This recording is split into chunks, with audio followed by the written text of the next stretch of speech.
같이 하나님의 말씀 보겠습니다. 시편 8편 말씀 같이 보겠습니다.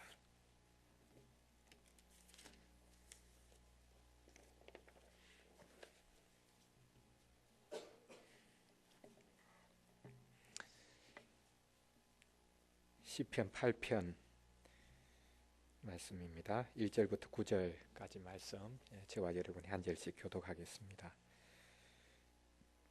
제가 먼저 1절 읽습니다. 여호와 우리 주여, 주의 이름이 온 땅에 어찌 그리 아름다운지요. 주의 영광이 하늘을 덮었나이다.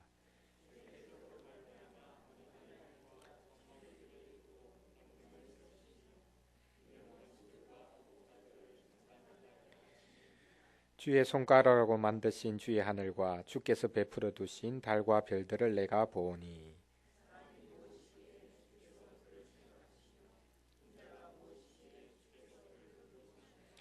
그를 하나님보다 조금 못하게 하시고 영화와 종기로 관을 씌우셨나이다.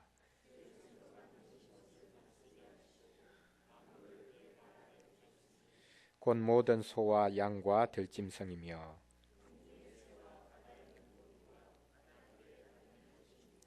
같이 읽겠습니다. 여호와 우리 주여, 주의 이름이 온 땅에 어찌 그리 아름다운지요. 아멘.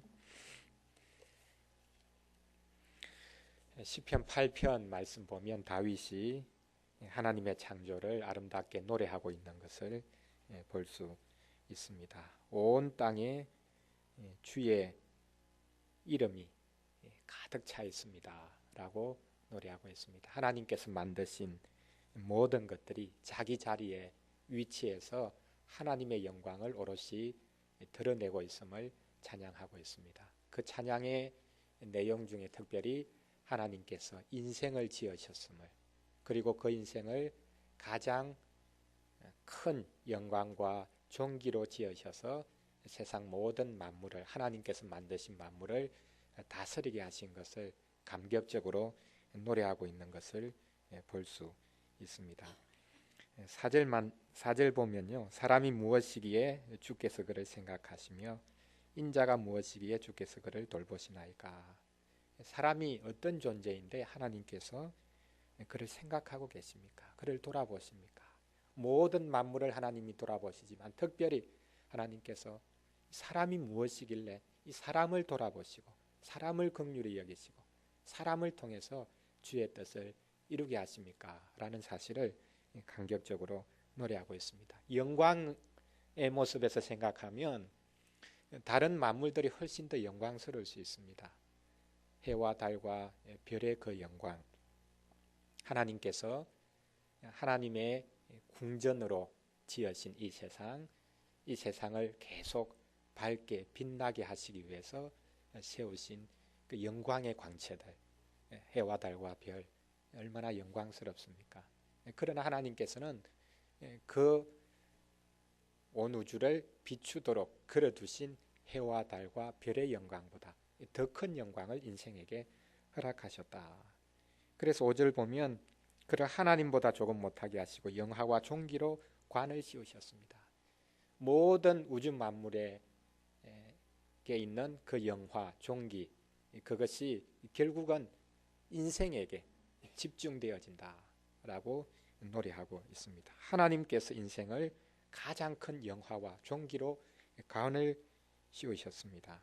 그래서 인생으로 하여금 하나님께서 만드신 것을 다스리게 하시고 그의 발 아래 두게 하셨다라고 말씀하고 있습니다. 하나님께서 모든 만물을 인생의 발 아래 두셨다고 노래하고 있습니다. 인생이 다스려야 합니다. 하나님께 순종하면서 그것을 다스려야 합니다. 다스림을 통해서 하나님의 통치가 가장 분명한 모습으로 이 땅에 드러나고, 그래서 그 결국 하나님이 영광을 받으시는 일을 해야 할 것을 노래하고 있는 것을 볼 수 있습니다. 오늘 우리 시편 8편에서 하나님의 창조를 노래하고 있는 이 내용을 통해서 우리 같이 하델베르그 요리문답 제3주일 내용을 우리 같이 한번 살펴보는 시간 가지도록 하겠습니다. 제6문입니다.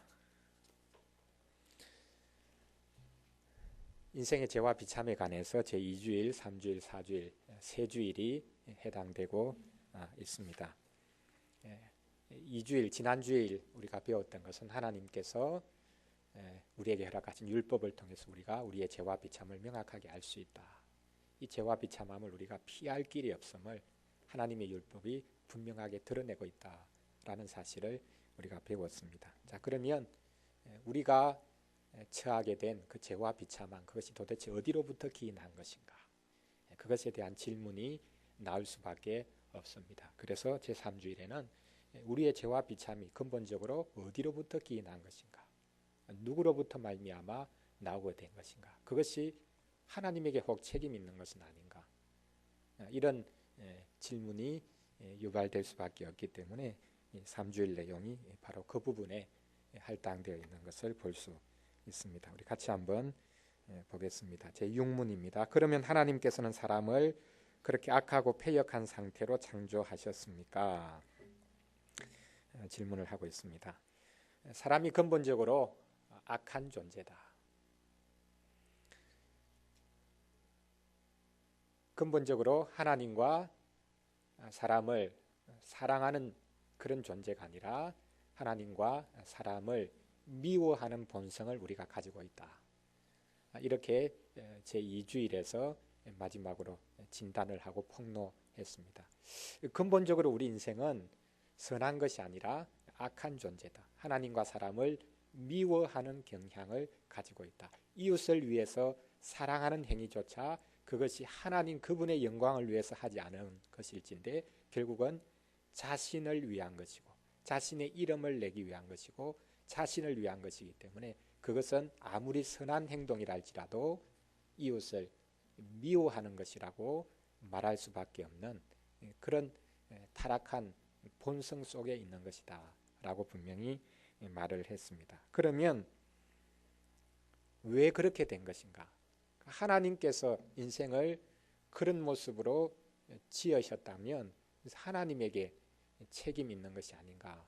이런 질문을 할 수밖에 없을 것입니다. 그래서 질문에서 분명히 이렇게 묻고 있죠. 그러면 하나님께서는 사람을 그렇게 악하고 패역한 상태로 창조하셨습니까?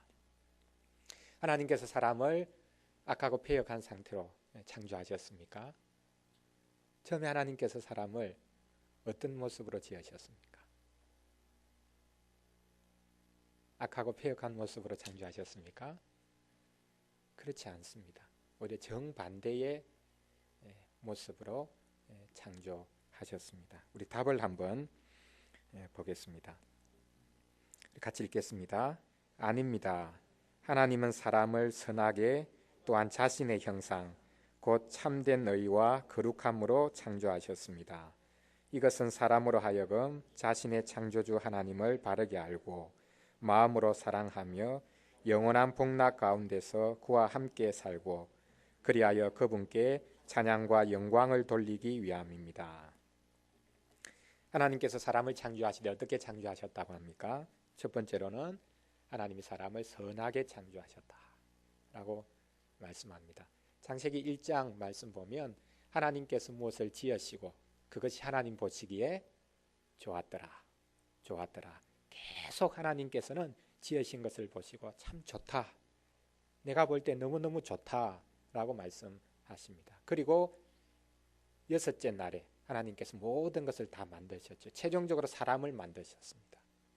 이렇게 모든 것을 최종적으로 다 만드시고 난 다음에 종합적으로 하나님께서 마지막으로 그 만들어진 것에 대해서 하나님께서 어떤 생각을 가지셨는가, 어떤 판단을 하셨는가라는 것이 요약되어 있습니다.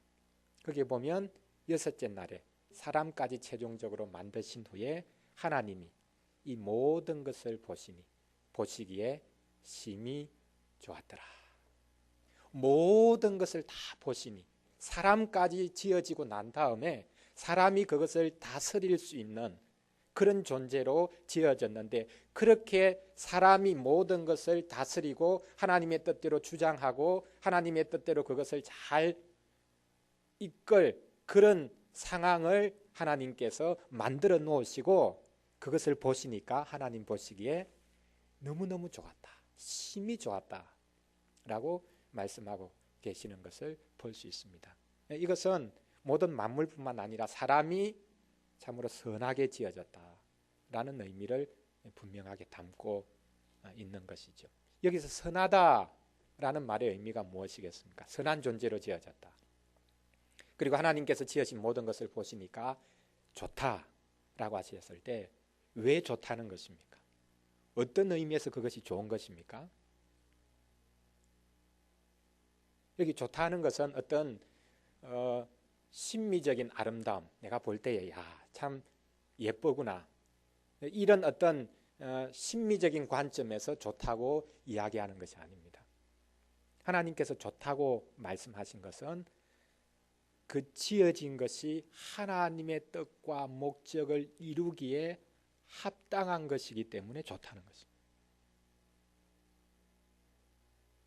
하나님이 자체로 선하게 지으셨을 뿐만 아니라 지어진 그것이 하나님의 뜻과 목적을 이루기에 합당한 것으로 지음을 받았기 때문에 좋은 것입니다. 이 모든 만물이, 그리고 특별히 우리 인생이 하나님의 뜻을 이루기에 적합한 모습으로 지어졌습니다. 그러니까 하나님께서 인생을 지으셨을 때에 이게 무슨 문제가 있는 상태로 지어진 것이 아니라는 말이에요. 하나님의 뜻을, 하나님의 영광을 오롯이 드러낼 수 있는 그런 모습으로 그것을 마침내 성취할 수 있는 그런 방식으로 지어졌다는 것이죠. 그러니까 거기에는 부족함이 없는 것이죠. 모자람이 없는 것이죠. 더 발전될 가능성은 있지만 하나님께서 당신의 뜻을 이루기에 가장 적합한 방식으로 지으셨기 때문에 그 자체적으로 부족함이나 모자람이 없습니다. 요즘 여러분 알고 계시듯이 그 일본 토요타 회사가 자기 차량, 문제가 있는 차량들을 대량으로 지금 리콜하지 않습니다. 지었을 때, 만들었을 때에 문제가 있었죠. 그건 발견을 못했습니다. 다른 회사보다 앞서가기 위해서 모든 것들을 잘 계획을 하고 예산도 줄이면서 제일 좋은 그런 모습으로 만든다고 했지만 그 속에 실은 문제가 있었던 것을 발견하지 못했습니다. 그래서 지금 이제 대량 리콜을 하고 있습니다. 하나님께서 사람을 지으셨을 때에 문제가 있다는 것을 모르는 상태로 지으셨는가? 그렇지 않지요. 하나님께서 선하다고 하셨습니다. 보시기에 너무 좋다라고 하셨습니다. 그러니까 하나님의 뜻을 이루기에 조금 더 부족함이 없는 모습으로 하나님이 지으셨습니다. 나중에 문제가 발생해서 내가 처음에 계획을 잘못했구나, 설계도를 잘못 짰구나, 그렇게 하나님이 말씀하실 수가 없는 것이죠. 하나님에게 책임이 있는 것이 아닙니다. 우리 인간에게 분명히 리콜될 수 있는 그런 잘못이 분명히 드러나는데 이것은 하나님 쪽에 책임이 있는 것이 아니라는 거예요. 하나님이 설계도를 잘못 만들어서 잘못 짠 것이 아니라 하나님이 사람을 지으셨을 때는 선하게 하나님의 뜻과 목적을 이루기에 가장 합당한 모습으로 지으셨다라는 것을 우리에게 성경이 말씀하고 있는 것을 볼 수 있습니다. 그다음 두 번째 보면요, 하나님이 사람을 지으시되 선하게 지으셨고 하나님의 뜻과 목적을 이루기에 가장 합당한 모습으로 지으셨고, 두 번째는 하나님의 형상으로 지으셨다라고 말씀하고 있습니다. 하나님의 형상대로, 하나님의 모양대로 지으셨다. 여기 형상과 모양은 어떤 다른 측면을 이야기하는 것이 아니라 거의 비슷한 내용을 다른 방식으로 각각 설명한 것입니다. 하나님의 형상대로 지었다. 하나님의 형상이란 것이 어떤 것입니까? 우리가 지난 주일 창세기를 통해서 같이 잠시 살펴본 바가 있는데, 하나님의 형상, 사람이 하나님의 형상대로 지어졌다라는 의미가 어떤 것입니까? 겉으로 드러난 어떤 외관의 모습, 그것으로 하나님의 형상을 이야기할 수 없죠. 하나님은 영이시니까, 눈에 보이지 않는 분이시니까 하나님의 형상을 우리가 흉내낼 수가 없습니다. 하나님이 어떤 분인가 라는 것을 우리가 그대로 따라 만들 수가 없지요. 어떤 도덕적인 성품, 그것을 통해 하나님의 형상을 설명해낼 수 있을지 모르겠습니다. 그러나 이것은 하나님의 형상이라는 것이 창세기에서는 특별히 하나님과의 관계, 그리고 세상 만물을 다스리는 만물과의 관계, 관계론적인 측면에서 분명히 이야기를 하고 있습니다. 하나님과 교제할 수 있는 인생으로 지어졌다. 온 세상을 다스릴 수 있는, 하나님을 대신해서 온 세상을 다스릴 수 있는 관계로 지어졌다. 그래서 하나님과의 관계에서 보면 하나님의 자녀라고 볼 수 있고, 세상과의 관계에 있어서는 세상을 다스리는 왕적인 존재로 지음을 받았다. 그렇게 우리가 간단하게 이해할 수는 있습니다. 근데 오늘 해설해 보면요, 신약 성경에서 기록하고 있는 그 내용을 첨가해서 설명하고 있습니다. 하나님 자신의 형상으로 창조되었다라는 것은 곧 참된 의와 거룩함으로 인생이 창조되었다라는 의미라고 여기서 해설하고 있습니다.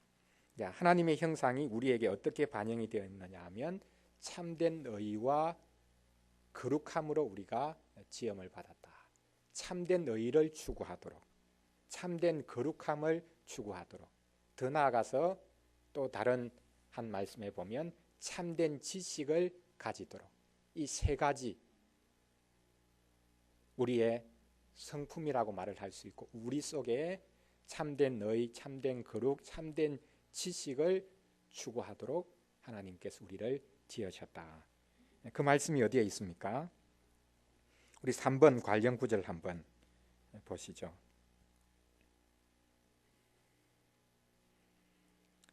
에베소서 4장 24절 말씀, 우리 같이 한번 읽어보겠습니다. 하나님을 따라 의와 진리의 거룩함으로 지으심을 받은 새 사람을 입으라. 여기 진리라는 말도 나오지만, 이 진리라는 말이 거룩함에만 걸리는 것이 아니라 실은 좀 앞으로 나아가서 진리의 의, 진리의 거룩함, 그러니까 참된 의와 참된 거룩함으로 지으심을 받은 새 사람을 입으라, 이렇게 해석될 수 있습니다. 그래서 여기 하이델베르그 요리문답에서도 참된 의와 거룩함으로 창조하셨다라고 해설하고 있는 것을 볼 수 있습니다. 참된 의와 참된 거룩함. 그 다음에 골로새서 3장 10절 말씀, 우리 한 구절 더 같이 읽어보겠습니다. 새 사람을 입었으니 이는 자기를 창조하신 자의 형상을 쫓아 지식에까지 새롭게 하심을 받는 자니라. 자기를 창조하신 자 누굽니까? 하나님. 하나님의 형상을 쫓아. 그 하나님의 형상이 뭐냐 하면 지식에까지 새롭게 함을 받는 모습. 하나님을 바르게 아는, 그래서 하나님 그분을 알고 섬길 수 있는 자리에 서게 되는 것. 여기서 참된 의와 진리, 그리고 지식, 참된 지식, 이 세 가지가 우리 속에 하나님의 형상으로 분명히 자리 잡고 있다라는 것을 여기서 말씀하고 있는 것을 볼 수 있습니다.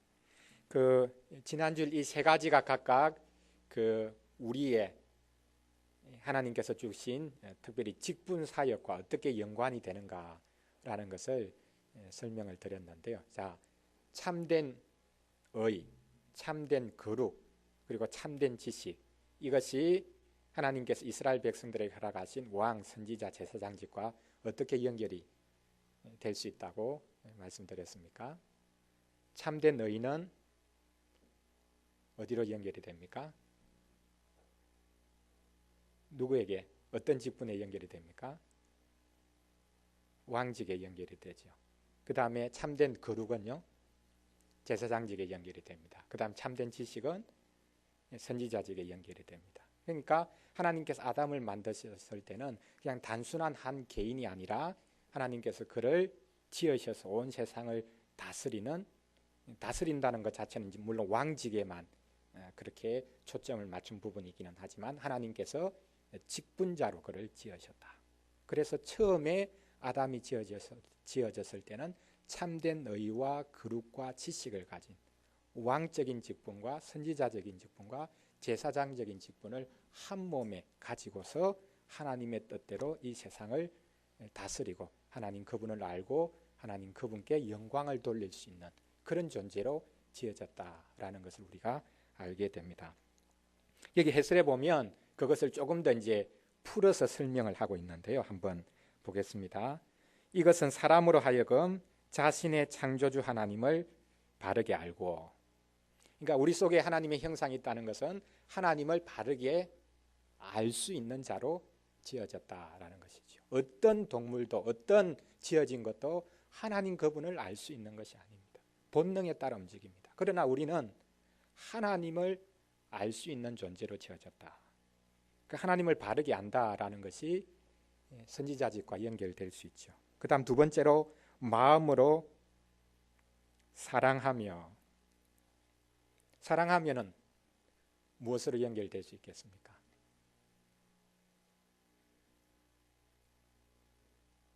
마음으로 사랑하며, 선지자직과 연결될 수 있을 것입니다. 그 다음 영원한 복락 가운데서 그와 함께 살고, 사는 것, 그와 함께 사는 것, 이것은 왕적인 직분과 연결될 수 있을 것입니다. 그래서 여기서는 동사 세 가지를 씁니다. 우리 속에 있는 하나님의 형상이라고 할 때 하나님을 아는 것, 그 다음에 하나님을 사랑하는 것, 그 다음에 하나님과 함께 사는 것. 그러니까 우리가 무엇을 위해서 지원받았는가, 우리가 하나님의 형상이라고 할 때 그것이 무엇을 말하는가. 하나님을 알고 하나님을 사랑하고 하나님과 함께 이 땅 가운데서 살도록 지어졌다.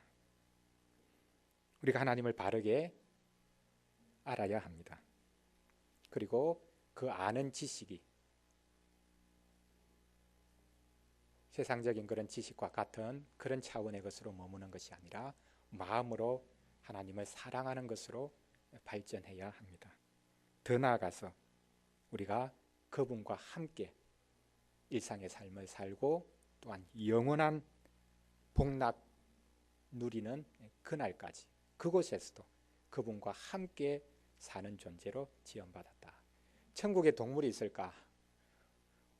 모르지. 우리는 이사야서에 보면 그 낙원에 대한 이야기를 하면서 사람과 동물이 또 동물들끼리 같이 뛰놀고 뒹구는 이제 그런 이야기를 하고 있으니까 천국에서도 분명히 동물이 있지 않겠는가, 그런 이야기를 하는 분도 있고 그렇지 않을 것이다. 우리는 영원히 하나님과 함께 살도록 지원받았다라는 것입니다. 하나님을 알고 하나님을 사랑하고 하나님과 함께 살도록 지원받았다. 마지막으로 해설하고 있는 것이요, 그리하여 그분께 찬양과 영광을 돌리기 위함입니다. 이 모든 것이 결국은 무엇을 지향하고 있는가, 무엇을 목표로 하고 있는가? 하나님께 찬양과 영광을 돌리기 위함이다 라고 해설하고 있습니다. 이것은 인생이 지원받은 목적, 그것을 지금까지 여러 방식으로 설명을 했는데 그 모든 목적 중에 목적이다라고 말할 수 있을 것입니다. 최종적인 목적, 인생이 지원받은 목적 중의 목적, 그것이 바로 하나님께 찬양과 영광을 돌리기 위함이다. 왜 하나님께서 우리를 지으시고 또 특별히 타락한 우리를 하나님의 백성으로 불러주시는가? 우리가 구원받기 위한 목적으로 끝나는 것이 아닙니다. 왜 구원을 해주십니까? 구원받은 목적이 있죠. 그것 자체가 목적이 아닙니다. 구원해 주신 목적은 하나님 그분의 영광과 능력을 찬송하도록 하기 위해서.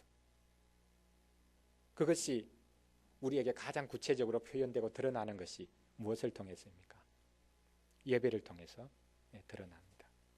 그래서 우리는 하나님 앞에 예배 드리는 것, 이것이 그냥 일주일에 한 번씩 하는 것이 아니라 우리가 부름받은 목적임을 알게 되죠. 그리고 이 예배를 통해서 모든 직분 사역의 의미와 활동이 분명하게 드러나고 또 선포되는 것을 볼 수 있습니다. 그래서 하나님께서 사람을 지으시되 선하게 지으셨고 하나님의 뜻과 목적을 이루기에 가장 합당한 방식으로, 사람이 자기의 유익을 구하기 위해서 어떤 목적을 이루기 위해서 무언가를 만듭니다. 그렇게 만드는 어떤 것과 달리 분명하게 목적을 성취할 수 있는 그런 가장 적합한, 가장 아름다운 방식으로 지원받은 것이 우리 인생이라는 것입니다. 하나님이 리콜하실 필요가 없습니다. 하나님 그분께서 잘못 설계하신 것이 아닙니다. 하나님의 뜻을 가장 분명하게 성취하고 드러낼 수 있는 모습으로 우리를 지으셨다. 그것이 하나님의 형상이라는 모습을 통해서 구체화되죠. 그리고 하나님께서는 우리에게 하나님의 뜻과 하나님의 그 영광을 펼치도록 이 땅 가운데 직분자로 세워주셨다.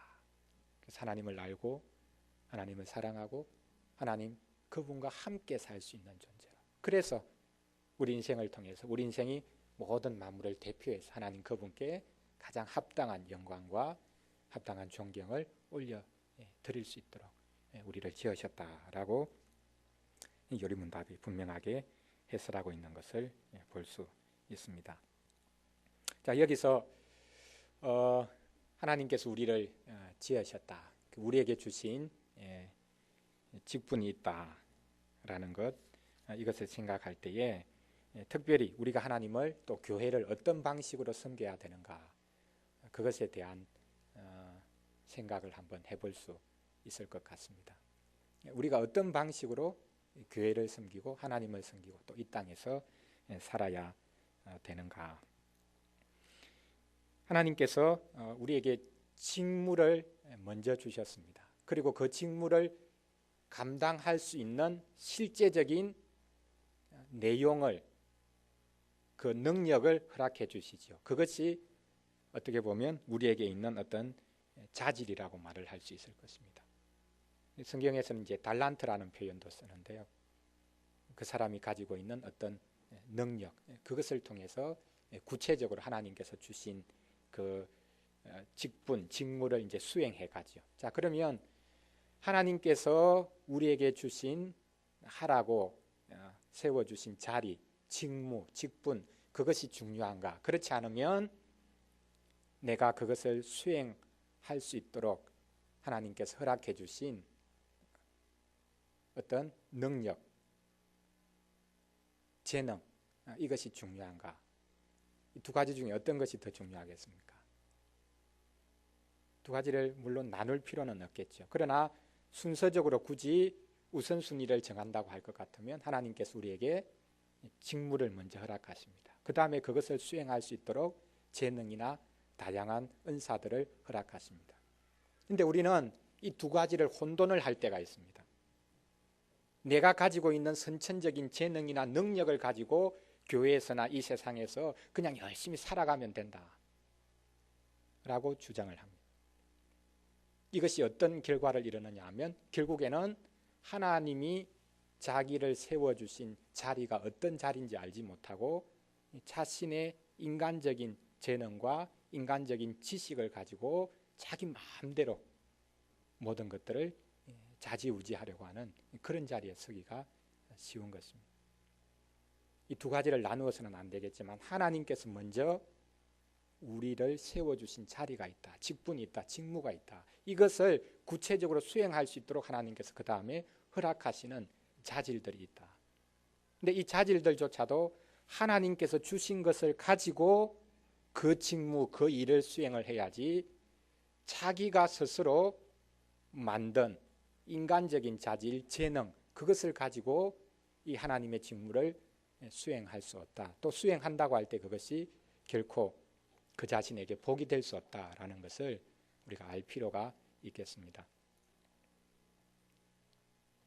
교회에서 일을 할 때에, 하나님의 일을 할 때에 자신이 가진 지식으로, 그리고 심지어는 자신이 가지고 있는 어떤 사회적인 명성, 자리, 그것을 가지고 또 심지어 하나님이 나에게 주신 재능입니다 라고 말을 하는 그것 가지고 할 때에 그것이 교회에 큰 이제 부작용이 될 때가 많이 있죠. 우리는 하나님을 섬길 때에 내가 가지고 있는 선천적인 자질이나 재능을 가지고 섬기는 것이 아닙니다. 하나님께서 교회를 섬길 수 있도록 어떻게 보면 초자연적으로 주시는 선물들이 있습니다. 그게 뭡니까? 그걸 뭐라고 부릅니까? 은사지, 은사. 하나님께서 교회를 섬기도록 하나님께서 초자연적으로 타고난 재능이 아니라 하나님께서 초자연적으로 주시는 선물이 있습니다. 은사. 그러니까 은사를 가지고 교회를 섬겨야 합니다. 인간적인 자기가 배운 지식이나 자기가 가지고 있는 어떤 선천적인 재능을 가지고 교회를 섬기는 것이 아니에요. 교회는 하나님이 주신 것을 가지고 하나님 그분을 섬겨야 하는 것입니다. 자기 자신이 만든 것을 가지고 하나님의 교회나 하나님을 섬길 수가 없습니다. 물론 교회 내에서 그 사람이 가진 지식, 그 사람이 지금까지 열심히 닦아놓은 그런 재능, 그것을 가지고 교회를 섬길 수 있지요. 그러나 조심해야 합니다. 조심해야지. 하나님이 주신 것을 가지고 하나님 그분의 교회를 섬겨야 하는 것입니다. 성경에서 이제 달란트 비유가 나오는데요. 달란트가 뭡니까? 달란트가 재능입니까? 성경에서 달란트 비유가 나오는데 이 달란트라는 게 뭡니까?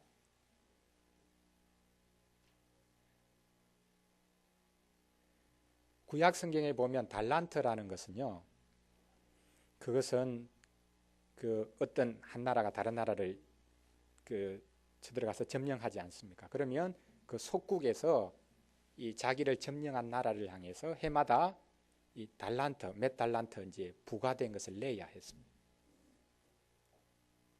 근데 신약 성경에 오면 예수님께서 이것을 완전히 바꾸어 버리죠. 누가 누구에게 주는 것이라고 말합니까? 주인이 종들에게 이제 달란트를 맡기죠.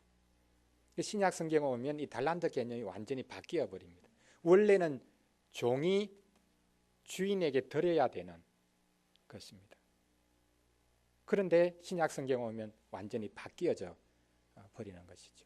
하나님께서 부르신 자기 백성에게 은혜로 나누어 주시는 것이 달란트가 되어집니다. 우리가 달란트 하면 그 사람이 본래 타고난 재능, 가지고 있는 어떤 재능, 그것이라고 생각하기 쉬운데 아닙니다. 하나님께서 은혜로 구원받은 자기 백성에게 기쁨으로 나누어 주시는 것이 달란트입니다. 우리가 텔레비전에서 뭡니까? 그 잘 나오는 개그맨들이나 이런 사람들, 그걸 우리가 뭐라고 부릅니까? 탤런트라고 부르죠. 자기가 끼가 있는 것, 자기가 개발한 어떤 것, 그래서 사람들에게 기쁨을 주는 것을 그 탤런트다, 그렇게 말합니다.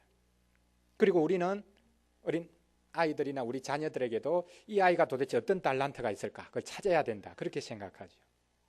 본래 타고난 어떤 게 있을 거다, 다른 아이에게는 없는, 우리 아이에게만 있는 독특한 게 있을 거다. 물론 그게 있을 수 있습니다. 그러나 성경적인 달란트 개념은 그런 것이 아니면 우리가 우리 속에 있는 어떤 독특한 재능을 찾아내는 그것이 달란트가 되는 것이 아님을 우리가 알아야 돼요. 하나님께서 구원받은 우리들에게 기쁨으로 자발적으로 하나님께서 성령을 통해서 나누어 주시는 것이 오히려 달란트일 것이다. 그래서 내가 타고난 재능, 또 내가 후천적으로 개발할 어떤 것, 그리고 하나님께서 구원받은 우리들에게 나누어 주시는 선물로서의 은사, 달란트, 이런 것들에 대해서 우리가 조금은 이렇게 좀 분별하고 내가 무엇으로 하나님을 섬길 것인가, 어떤 방식으로 교회를 섬길 것인가 라는 이 부분에 대해서 우리가 좀 더 깊이 고민을 할 필요가 있겠습니다. 그 다음 두 번째 질문으로 넘어가는데요. 7문인데요. 하나님께서 사람을 이렇게 선하게 하나님의 형상대로, 하나님의 직분자로 그렇게 가장 아름다운 방식으로 창조했다면 도대체 그 인생이 타락하게 되고 패역한 상태로 된 것은 그러면 무엇 때문인가? 하나님에게 잘못이 없다면 이 타락한 사람의 본성은 도대체 어디에서 왔는가? 그런 질문을 할 수밖에 없을 것입니다. 답에서 무엇이라고 말하고 있습니까? 우리의 시조 아담과 하와가 나그네에서 타락하고 불순종한 데서 왔습니다. 그때 사람의 본성이 심히 부패하여 우리는 모두 죄악 중에 잉태되고 출생합니다. 우리의 시조인 아담과 하와가 낙원에서 타락하고 불순종했다. 하나님께서는 아름답게 지으셨지만 우리 인생이 하나님을 떠나서 타락하고 불순종했다. 전도서의 말씀에 보면 하나님께서 사람을 선하게 지으셨지만 인생은 온갖 꾀를 내었다. 그래서 이 땅에 일어나고 있는 온갖 부조리에 대해서 전도서에서 이야기를 하고 있습니다. 하나님께서는 사람을 선하게 지으셨는데 사람이 온갖 꾀를 내었다. 여기서는 특별히 그 꾀라는 측면이 아니라 사람이 타락했다. 하나님을 불순종했다. 라고 말하고 있습니다. 하나님을 적극적으로 대적했다. 하나님의 말씀에 순종하지 않았다. 선악과 따먹은 거 그것 가지고 왜 그렇게 난리냐? 그걸 왜 원죄라고 부르냐? 그것이 뭐가 잘못됐다고 그러냐? 이것이 모든 세상 사람들의 주장입니다. 아니 도대체 그것 하나, 그게 뭔데 그것 하나 따먹은 것 가지고 그렇게 사람을 죄인이라고 부르고 그 원죄가 모든 인생에까지 유전된다고 말하고 그렇게 난리를 치는가? 그 선악과 따먹은 그것이 왜 잘못입니까? 왜 잘못이죠?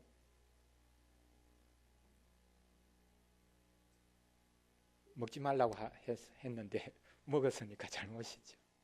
왜 선악과를 두셨습니까? 왜 선악과를 두셨죠? 선악과 없을 수도 있지 않습니까?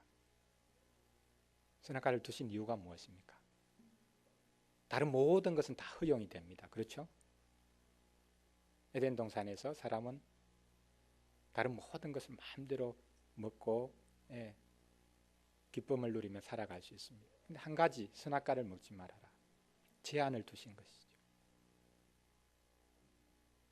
사람은 마음대로 할 수 있는 자유가 있지만 그 자유는 하나님께 순종하면서 모든 것을 자유롭게 해야 되는 그런 존재이죠. 그러니까 사람은 하나님이 아닙니다. 마음대로 무제한적인 자유가 있는 것이 아닙니다. 그 한 가지 하지 말라고 한 그것은 분명한 의미가 있죠. 인생이 자신이 세상을 지은 자가 아니라 지음받은 존재다라는 것을 보여줍니다. 그리고 선악과라는 이름을 통해서 분명히 보여주고 있죠.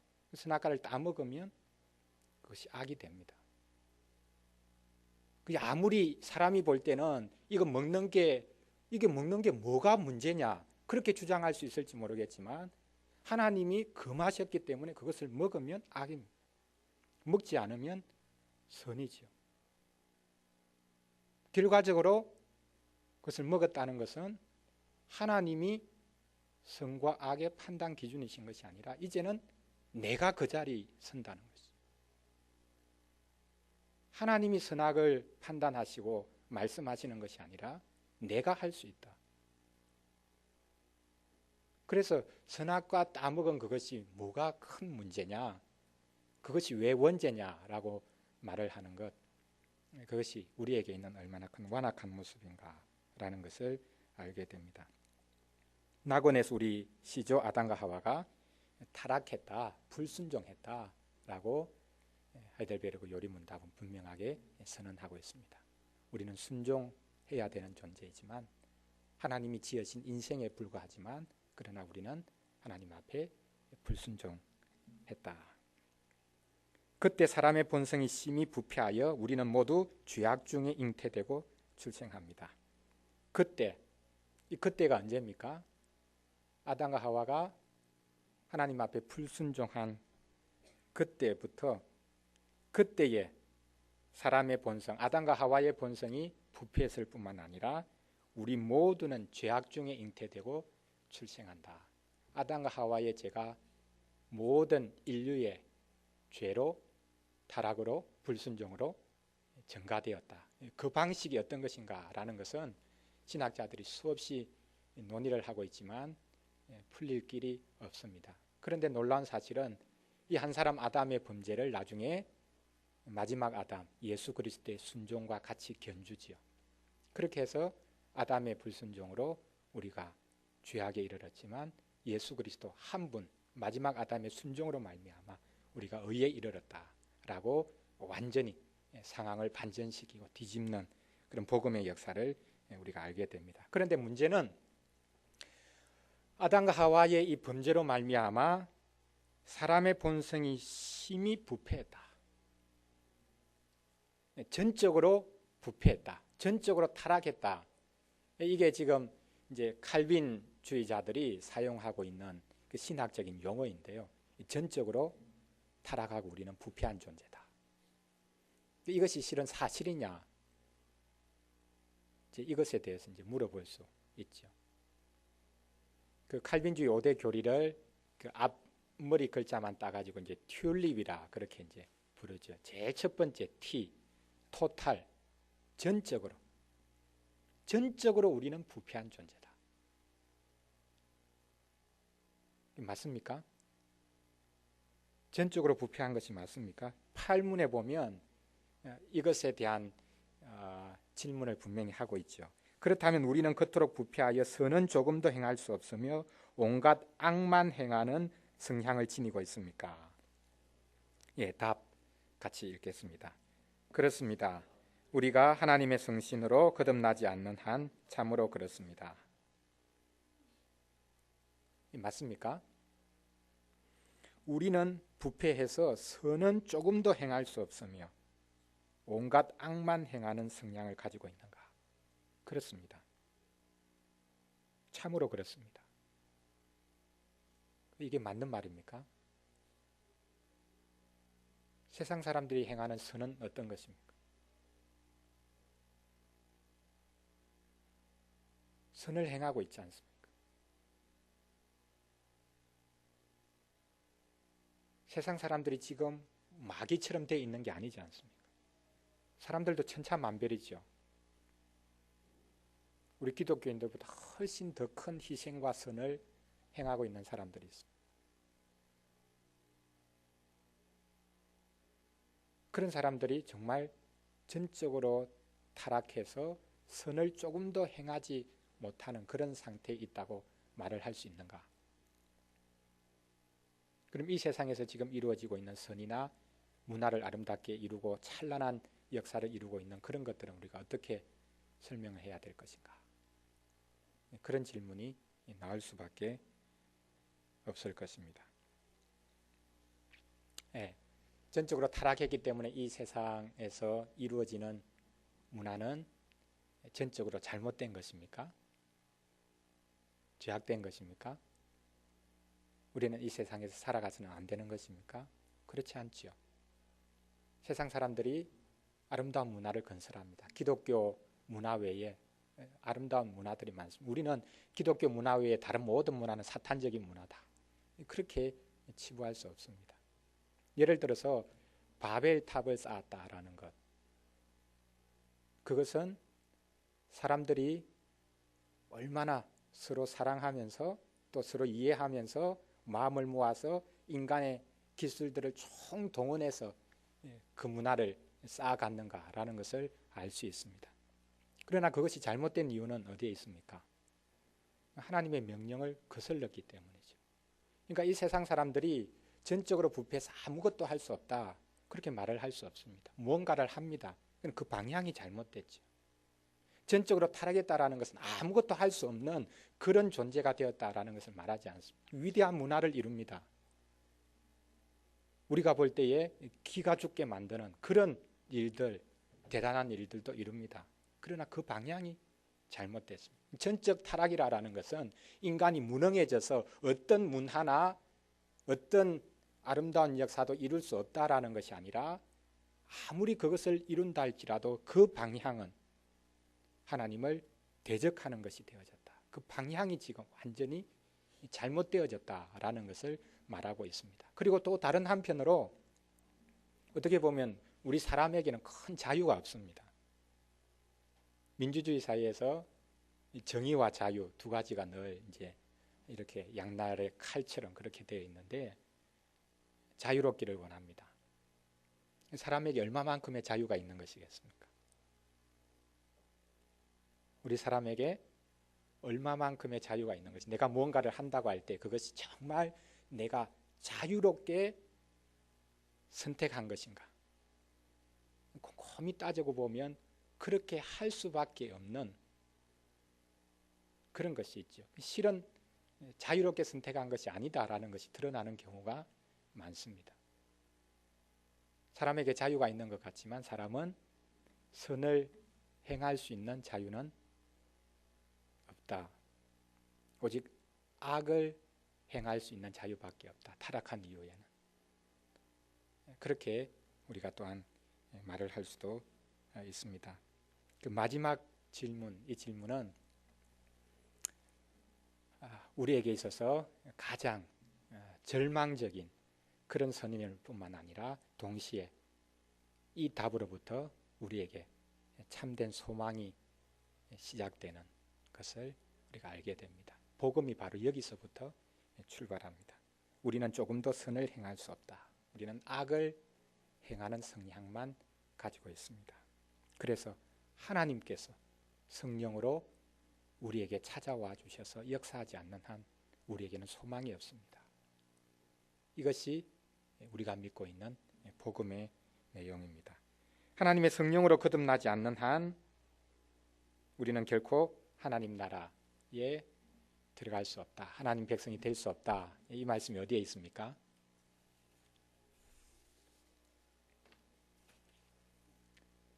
어디에 기록되어 있습니까? 거듭나지 않고서는 하나님 나라에 들어갈 수 없다. 요한복음 3장 말씀 있죠. 8번 관련 성경 구절 요한복음 3장 3절 5절 우리 같이 한번 읽어보겠습니다.